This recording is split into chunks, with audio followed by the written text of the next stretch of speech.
कृष्ण हरी. रामकृष्ण हरी.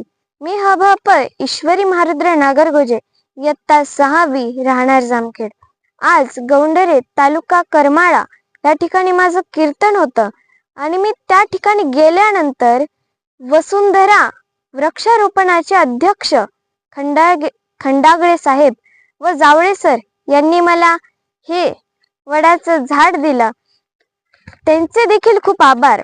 अहो, आज आपण महाराष्ट्रामधले जे कोणी लोक आहेत त्यांना भेट वस्तू म्हणून जे हे झाडं दिले जातात ते तसेच जळून जातात, ते बघत नाही. परंतु मी माझ्या स्वप्नातील ज्ञानगड नगर रोड या ठिकाणी हे झाड आज कीर्तन झाल्याबरोबर या ठिकाणी येऊन हे लावत आहे आणि तुम्हा सर्वांना देखील एक कळकळीची विनंती करते, तुम्ही देखील झाडे लावा, झाडे जगवा, वृक्षारोपण करा. रामकृष्ण हरी.